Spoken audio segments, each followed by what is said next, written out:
नमस्ते दोस्तों, study with PK channel में आपका फिर से स्वागत है। अपन पढ़ रहे थे वर्क और आगे शुरू करते हैं अपन आपकी बुक का चैप्टर नंबर 10 और उसकी प्रमेय 12.6। दोस्तों, अगर आप वीडियो को पहली बार देख रहे हैं तो मेरे चैनल को सब्सक्राइब करें और बेल आइकन को ज़रूर दबाएं और पूरी की पूरी मैथ्स मेरे चैनल पर आप पढ़ सकते हैं। तो दोस्तों, प्रमेय 12.6 क्या है कि वृत्त की समान जीवाएं वृत्त के केंद्र से समान दूरी पर स्थित होती हैं। वृत्त की समान जीवाएं वृत्त के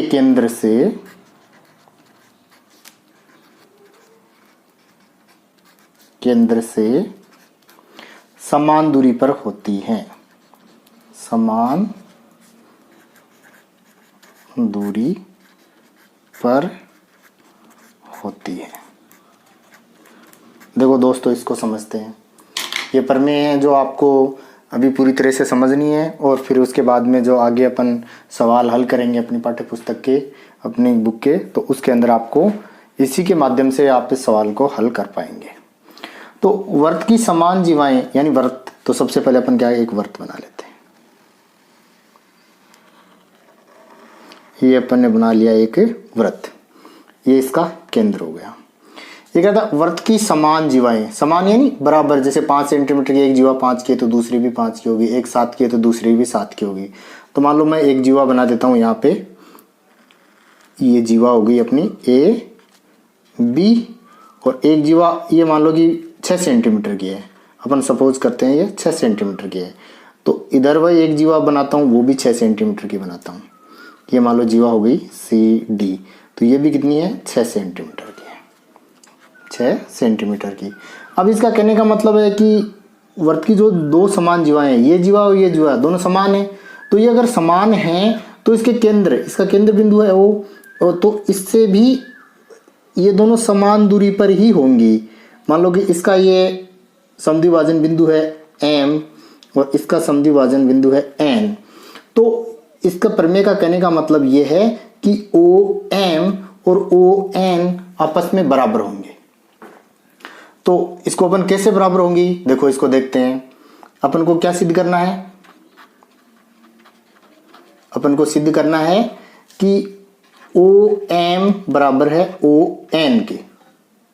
और अपने पास दिया हुआ क्या है, अपने पास दिया हुआ है कि CD बराबर है AB, यानी जो CD वाली ये जीवा है ये AB के बराबर है। तो दोस्तों, अपन वही करते हैं, दो त्रिभुज बनाते हैं। दो त्रिभुज बना के उनको सर्वांग साबित करेंगे और सर्वांग साबित करते ही अपन ये साबित कर पाएंगे कि ON और OM दोनों बराबर हैं। तो किसी भी साइड का, चाहे इस साइड का ले लो चाहे इस साइड का ले लो, अपन क्या करते हैं, ये C को O से मिला दिया। अब ये अपने पास एक त्रिभुज बन गया CNO और अपन ने O को A से मिला दिया, तो अपने पास त्रिभुज बन गया AMO। तो अपने पास दो त्रिभुज बन गए। अब दोनों त्रिभुज बन गए तो अपन क्या लिखेंगे, त्रिभुज AMO तथा त्रिभुज CNO में इसमें क्या है, क्या क्या चीज बराबर है। इसमें अपन 3 बराबर चीजें ढूंढेंगे तो इस त्रिभुज की उस त्रिभुज की बराबर है। जैसे सबसे पहले तो आपको पता ही है कि OA त्रिज्या है, OC त्रिज्या है, तो त्रिज्या तो आपस में बराबर ही होती है। तो ये इसकी भुजा OA और OC बराबर हो गई, तो अपन लिख सकते हैं OA बराबर होगी OC के। कोष्टक में लिख देंगे त्रिज्या है, त्रिज्या है तो ये बराबर ही है। अब एक चीज देख ली दोस्तों, अब अपन दूसरी चीज देखेंगे। जैसे इस भुजा का तो अपन को पता करना ही है, तो अपन क्या देखेंगे, अब इस भुजा का देखेंगे। तो ये भुजा क्या हुई, ये भुजा मैंने दिया कि सपोज करते हैं 6 सेंटीमीटर की है। तो पिछली प्रमेय में आप पढ़ चुके हैं कि CN यानी ये इसका समद्विभाजन करेगा, N बिंदु है वो CD का समद्विभाजक है, तो 3 इधर बचेगी और 3 इधर बचेगी। इसी तरह से ये 6 सेंटीमीटर है, ये दोनों बराबर हैं, तो ये भी 3 बचेगी और ये भी 3 बचेगी। तो अपन पहले इसको लिखेंगे, क्या लिखेंगे कि AM और MB दोनों बराबर हैं, ए एम और एम बी बराबर हैं। क्यों? क्योंकि ये ए बी के आधी है। तो ये अगर 6 सेंटीमीटर है तो ये 3 आ गई, ये 3 आ गई। इसी तरह से इसको आधी वाली को ले रहे हैं तो अपन लिखेंगे सी एन बराबर है एन डी के। क्यों? क्योंकि ये सी डी की दोनों आधी आधी हैं। तो ये 6 की आधी 3, ये 6 की आधी 3, तो अपन इससे लिख सकते हैं कि ए एम बराबर होगी किसके? सी एन के। तो अपन ने एक भुजा साबित कर दी कि ओ ए और ओ सी दोनों बराबर है। दूसरी अपन ने सिद्ध कर दिया कि ए एम और सी एन आपस में बराबर हैं। अब अपन तीसरी चीज क्या सिद्ध करें? अपन इस भुजा को तो सिद्ध कर नहीं सकते, लेकिन अपन को पता है पिछले प्रमेय में अपन ने पढ़ा कि समद्विभाजक रेखा पर अपन जो लंब डालते हैं समद्विभाजक बिंदु पर, वो जो लंब होता है वो 90 डिग्री का होता है। ये भी 90 का होगा, ये भी 90 डिग्री का होगा। तो अपने पास क्या हो गया? तीसरा कोण आ गया।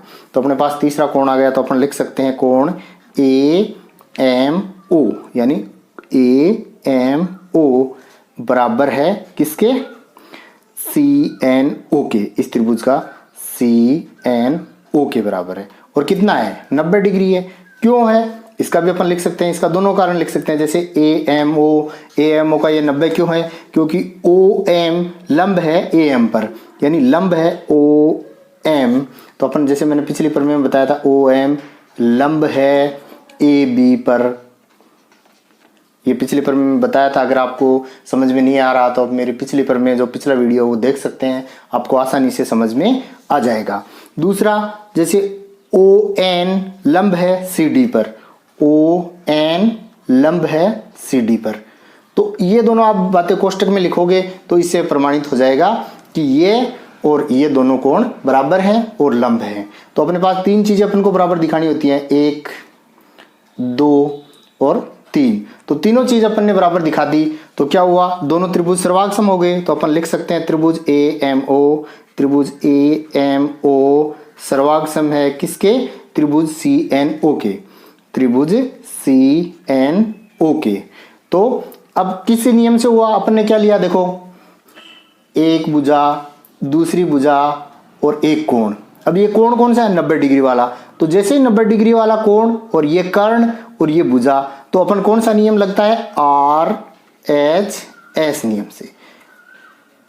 ये अगर दोस्तों समझ में नहीं आ रहा है तो मेरा सर्वांग समता वाला जब टॉपिक पढ़ाऊं तो उसके अंदर आपको समझ में आ जाएगा कि सर्वांग समता के नियम होते हैं, एस एस एस नियम, एस ए एस नियम, आर एच एस नियम आदि नियम होते हैं। वैसे मैंने पिछले वीडियो में थोड़ा सा इसके बारे में बताया भी था, तो आप अगर समझ में नहीं आ रहा तो पिछला वीडियो देखेंगे। अब पिछला वीडियो देखकर ही ये देखना है तो आप इस तरह के बातों को समझ पाएंगे।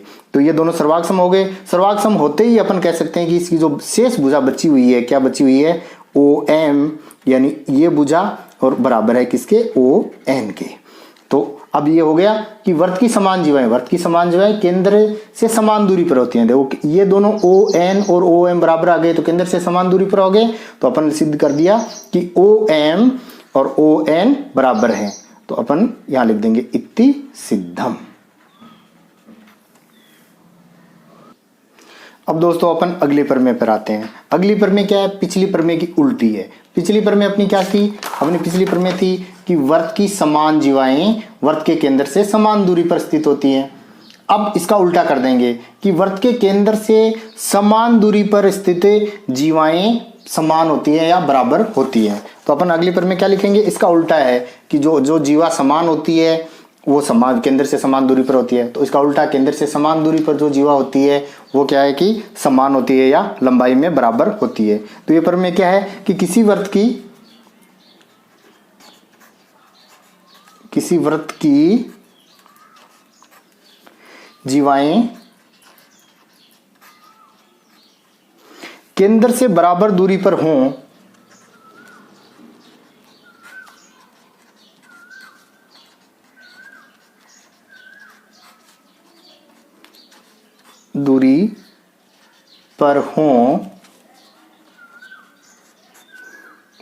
तो वे परस्पर बराबर होंगी। देखो इसको आराम से समझते हैं। किसी वृत्त सबसे पहले अपन वर्त बना लेते हैं। ये अपना वर्त, ये इसका केंद्र, केंद्र को अपन नॉर्मली ओ से लिखते हैं। वर्त की जीवाएं केंद्र से बराबर दूरी पर हों। जैसे दो जीवा बनाते हैं, मान लो कि एक केंद्र से, मैं सपोज करता हूँ 3 सेंटीमीटर पर दूरी पर मैंने ये जीवा बनाई और इसको नाम दे दिया मैंने ए बी। अब दूसरी साइड बना लो, ये 3 सेंटीमीटर है, ओ, इस बिंदु को नाम दे देते हैं एम। अगर मैंने ओ एम 3 सेंटीमीटर लेके बनाई है तो इधर भी मैं क्या करूँगा, ओ से 3 सेंटीमीटर की दूरी लूँगा और इस 3 सेंटीमीटर की दूरी पर एक जीवा खींच दूंगा जिसका नाम मैंने दे दिया सी डी, और ये ओ और इस बिंदु को नाम दे देता हूँ एन। अब इस प्रमेय के अनुसार लिख रखा है कि ओ एम ओ एन दोनों बराबर हैं, यानी ये जीवा और ये जीवा इस दोनों की केंद्र से दूरी बराबर है, तो ए बी और सी डी दोनों की दूरी भी बराबर होगी, दोनों की लंबाई भी बराबर होगी। अब इसको अपन सिद्ध करेंगे। कैसे सिद्ध करेंगे? सबसे पहले तो अपन वैसे ही पिछली बार की तरह लिखते हैं कि सिद्ध करना, क्या सिद्ध करना है? सिद्ध करना है कि भुजा ए बी जो जीवा है वो किसके बराबर है? सी डी के बराबर है। और एक चीज अपन को प्रमेय के अंदर दिया हुआ रहता है, क्या दिया हुआ है? अपने पास दिया हुआ है कि ओ एम बराबर है ओ एन के। ओ एम यानी कि इस जीवा ए बी की जो दूरी है केंद्र से ओ एम, वो जीवा सी डी की जो दूरी है ओ एन, ये दोनों दूरियां बराबर हैं। अब हर बार की तरह अपन क्या करेंगे? दो त्रिभुज बनाएंगे, एक इस जीवा से बनाएंगे, एक इस जीवा से बनाएंगे। दोनों से बनाकर अपन इसको सिद्ध कर देंगे कि ये दोनों दूरियां हैं जो बराबर हो हैं, तो इसकी जीवाएं भी बराबर होंगी। तो इस साइड से, जैसे अब मैं इस साइड से ले लेता हूँ, सी को ओ से मिला देते हैं, मिला दिया। अब मैं क्या करता हूँ, ए को ओ से मिला देता हूँ, मिला दिया। अब अपने पास दो त्रिभुज बन गए। एक त्रिभुज बन गया ए एम ओ, ये नीचे वाला, दूसरा बन गया सी एन ओ, ऊपर वाला। तो अपन लिख देंगे त्रिभुज ए एम ओ नीचे वाला तथा त्रिभुज सी एन ओ में। अब इसके अंदर क्या क्या है? मैंने बताया था कि 3 चीजें इसकी और 3 चीजें इसकी बराबर सिद्ध कर दो तो दोनों त्रिभुज सर्वांग सम हो जाएंगे, और सर्वांग सम होने के बाद ही अपन ये सिद्ध कर देंगे कि ये जीवा और ये जीवा दोनों बराबर हैं। तो सबसे पहले अपन जो चीज दे रखी है वो लिख देते हैं। त्रिभुज अपने पास दो जैसे लिखे अपन, त्रिभुज ए एम ओ तथा त्रिभुज सी एन ओ। इसके अंदर एक चीज तो जो अपन ने दे रखी है वो ही बराबर कर देंगे। क्या दिया हुआ है कि ओ एम बराबर है ओ एन के, ओ एम बराबर है ओ एन के। तो अपन पहली चीज लिख देंगे ओ एम बराबर ओ एन। एक चीज समझ में आ गई। आगे कोष्टक में अपन लिख भी सकते हैं दिया हुआ, ठीक है।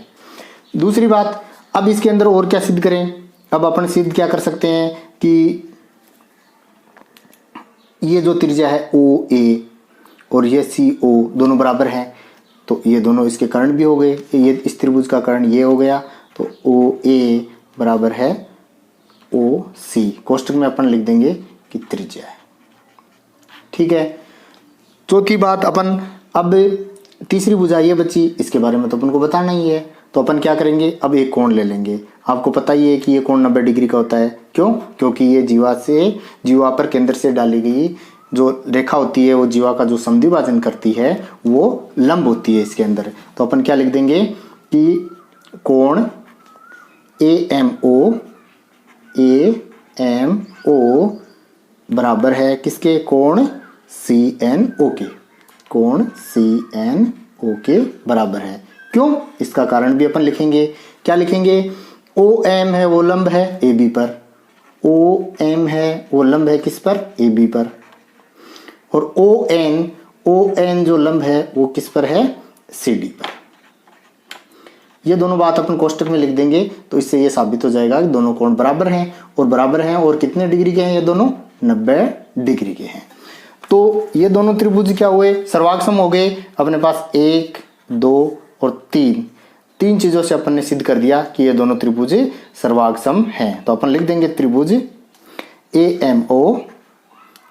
एम ओ सर्वांगसम है किसके? त्रिभुज सी एन ओ के। त्रिभुज सी एन ओ के।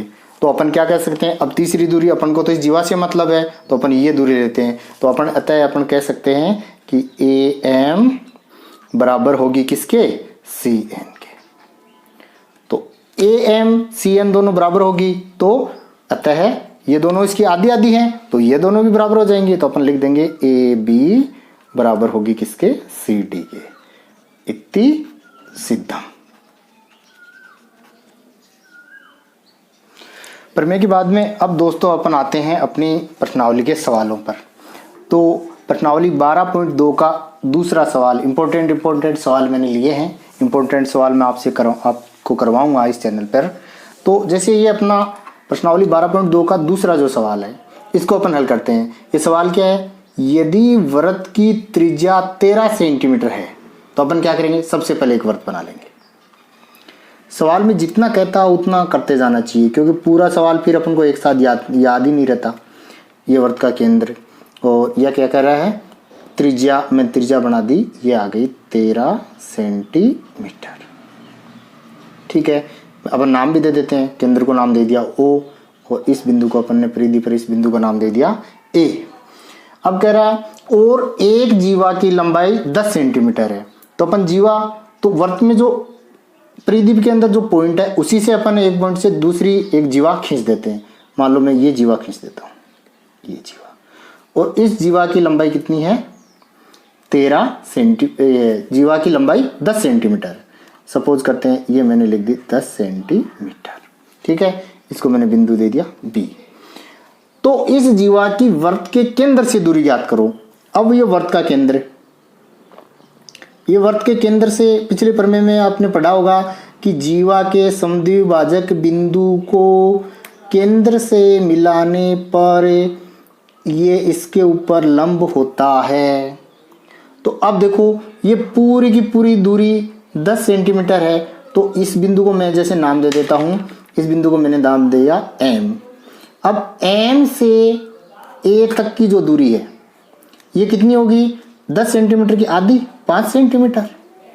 ठीक है, अब देखो ये क्या हुआ, समकोण त्रिभुज बना है, समकोण त्रिभुज बना है तो अपने पास क्या त्रिभुज बन गया, OMA त्रिभुज बन गया। और वो क्या, कौन सा त्रिभुज बना है, समकोण त्रिभुज।